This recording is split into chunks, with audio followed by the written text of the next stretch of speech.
Hey, come see us on tour. We'll be in Chicago, Grand Rapids, Michigan, Duluth, Georgia, right outside of Atlanta, Jacksonville, Florida, Tempe, Arizona, and Burbank, California. Go to jimmydore.com for a link for those tickets. Look this, Estonia's Kalas, that's her name. She's a fierce Russian critic. Wow, finally. Finally a fierce Russian critic for once. She is now the new European Union foreign policy chief. And I'm going to go out on a limb here and say that she is so clumsily and evasively full of shit that I'd say she qualifies to be head of the Secret Service. But she could be head of the new Ghostbusters. And why do I say that? Watch this. So she's now the top diplomat, right? So she's now the EU foreign policy chief. And listen to what the European Union's foreign policy chief has to say about negotiating with a nuclear power to end a war. Watch this. To me, it's the question, why talk to him? I mean, why? She means Putin. Why talk to Putin? To me, it's the question, why talk to him? I mean, why? That's a good point. Why should she talk to Putin, seeing as how she's not Ukrainian and also Ukraine isn't part of the European Union? So it's really none of her fucking business, right?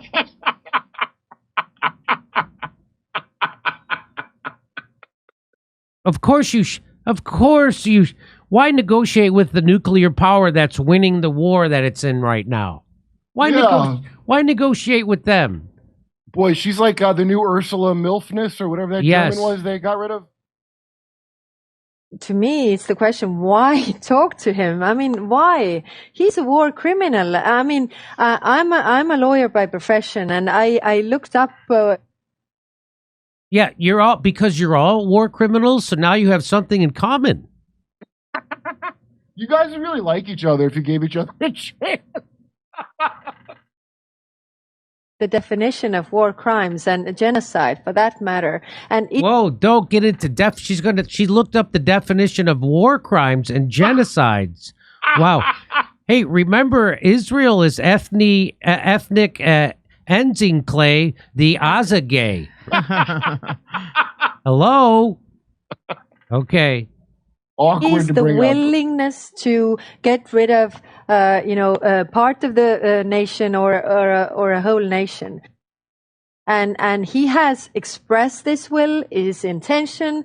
He has done steps for this, and he's a war criminal. And if you say that there is no outcome of talking to him, then why talk to him?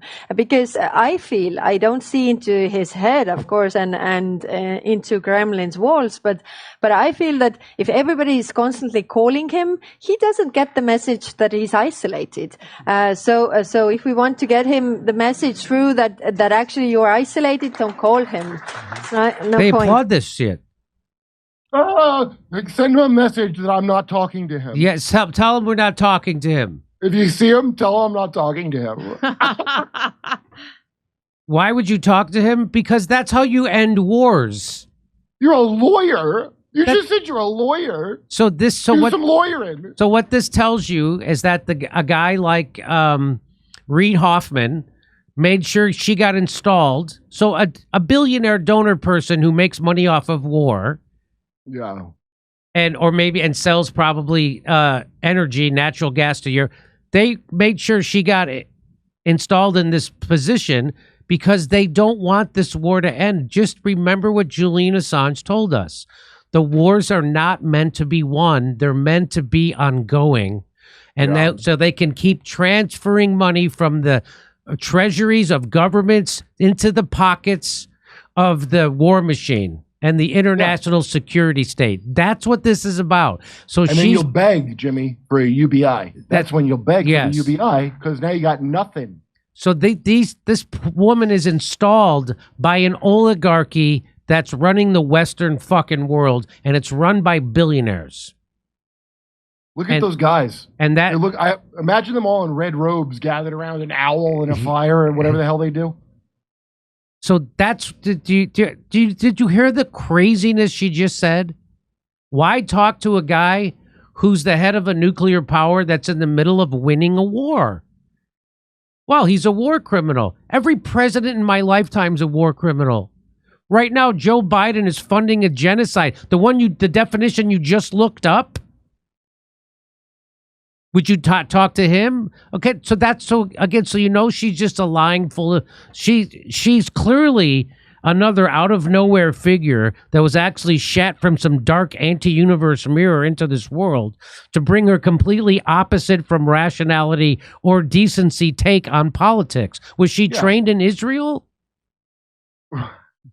It's a class. It's like in Estonia. I mean, she's from Estonia, so that's clearly where it's like a factory to get more of those left leaders, for the EU. And do you want to see how horrible she actually is? So you remember I showed you Colonel McGregor said that the people who want this war in Ukraine, they have this idea in their head. They thought Russia was actually weaker than it was. So right now they're in the middle of splitting up Ukraine and handing it over to BlackRock and Vanguard, which they're doing, and Bill Gates and people like that. They thought they could do the same thing to Russia, that they could break up Russia into smaller parts and then sell it off to Vanguard and BlackRock and all those things. Well, it worked in America. That's what they thought they could do. And now that's what Colonel McGregor said. Well, here she's just going to tell you.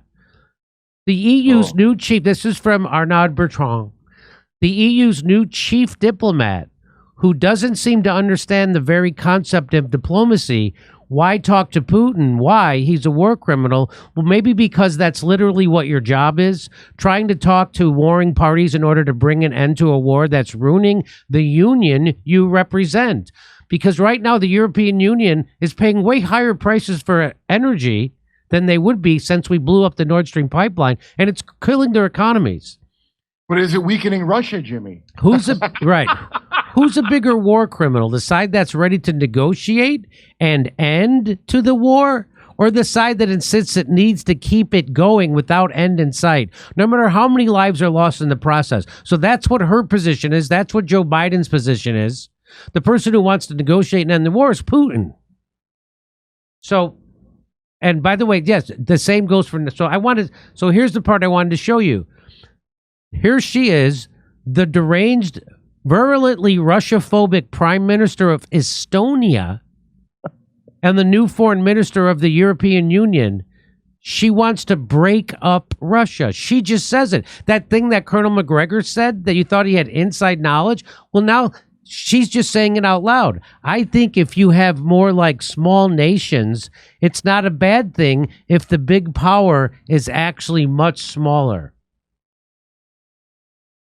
If you would have more like small nations, it's not a bad thing. If the big power is actually much smaller. So, well, I'm glad Estonia is not bigger. I can tell you that. Well, good thing Estonia is smaller, because look how small it is. It turned you into a moron. I mean, she really is a chick that should have been born and bred to be one of Trump's wives, but for some reason she's in charge of a country. She wants to break up Russia. Hey, they're not the Beatles. Yoko. So that's her big. And why is that a horrible thing? Well, this is an insane thing to say, not only because it makes winning the war all the more existential for Russia. Now Russia has to make sure it crushes.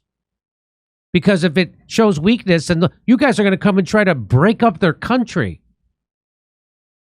And by the way, Russia, who, as a reminder, have the most nuclear warheads in the world. But also hypersonic missiles we don't have. And they have hypersonic missiles, which we don't have. They don't even need to break into the nukes. They can hit us with conventional weapons that you can actually use. That we can't stop. But also because it betrays a stunning lack of understanding of geopolitics and history. It would absolutely be a bad thing if Russia were to be broken up, because it's basic common sense that the more divided a geographical region is, the more unstable it actually becomes. BlackRock. It sounds like an ad for BlackRock. It does sound like an ad for BlackRock. The stunning lack of knowledge part sounds like a good campaign for Harris slogan. A stunning lack of knowledge about history and geopolitical events. So there is a reason why both world wars started in Europe and why the Middle East is consistently the world's most explosive region. In fact, U.S. officials such as Jack F. Matlock, the last U.S. ambassador to the Soviet Union, are on record saying that one of the United States objectives at the end of the Cold War was to prevent the breakup of the Soviet Union, and the fact that it eventually did break up was, in his words, a defeat for Western policy. Wow. This is because they understood full well it'd create newfound geopolitical tensions between the new states, and that, of course, proved correct. Wow, sounds like Jack F. Matlock wasn't in on the plan all the way. Sounds like he was only in on the plan where you think America's a country and not a thing for the George H.W. Bush New World Order. He goes on, he finishes his tweet by saying, this is also, incidentally, the prime reason why the European Union was created with the support of the United States. Because the more broken up a region is, the more unstable it is. These are the psychopaths. I don't know if I'm allowed to say that. What? On YouTube. I don't think I'm allowed to call people that name. Or oligarchs? Oligarchs. I don't think you can't call them psychopaths? I'm not allowed. I don't think so. I have to retract and denounce myself. Why do you call them cunts? That she's not one. She's just acting like one. How would you be in a leadership position without being at least a secondary psychopath? Right? So here, Lindsey Graham, I just want to remind you the kind of people, the mentality of the people who actually are running things. Here's him saying that Vladimir Putin cannot be allowed to access that money. So Ukraine has trillions of dollars worth of critical minerals in their country. Vladimir Putin cannot be allowed to access that money and those resources because he will share it with China. So this isn't about anything, again, except money and natural resources. Here it is. They're sitting on $10 to $12 trillion of critical minerals in Ukraine. So again, they never brought this up for 2.5 years. All of a sudden, now we've got another reason to stay in the war. Right. They're sitting at $10 trillion of natural minerals. So that's what this is about? Just sitting there? Why can't we just do regular business deals? Here we go. It could be the rich. They're sitting on $10 to $12 trillion of critical minerals in Ukraine. They could be the richest country. And so that's what this conflict's really about. It's not about the Ukrainian people or their freedom or Crimea or the Donbass. That's what this is really about. He's liberating their minerals. That's right. All of Europe. I don't want to give that money and those assets to Putin to share with China. If we help Ukraine now, they can become the best business partner we ever dreamed of. That $10 to $12 trillion of critical mineral assets could be used by Ukraine and the West, not given to Putin and China. This is a very big deal how Ukraine ends. Let's help them win a war we can't afford to lose. Let's find a solution to this war. But they're sitting on a gold mine to give Putin $10 or $12 trillion of critical minerals that he will share with China is ridiculous. So the weird old lady's right. Better for every Ukrainian to die in a losing war than to let Russia share minerals with China. Who is this again? J.D. Vance's Meemaw?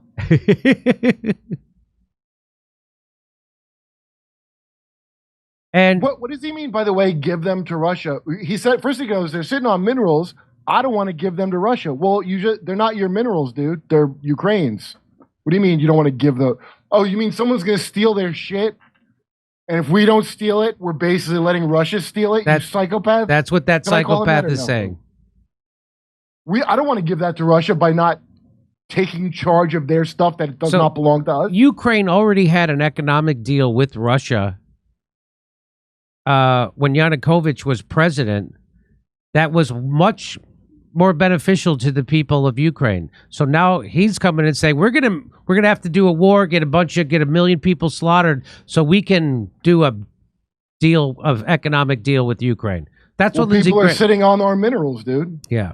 All While right. he's sitting on our stuff, guys. Hey, come see us on tour. We'll be in Chicago, Grand Rapids, Michigan, Duluth, Georgia, right outside of Atlanta, Jacksonville, Florida, Tempe, Arizona, and Burbank, California. Go to jimmydore.com for a link for those tickets.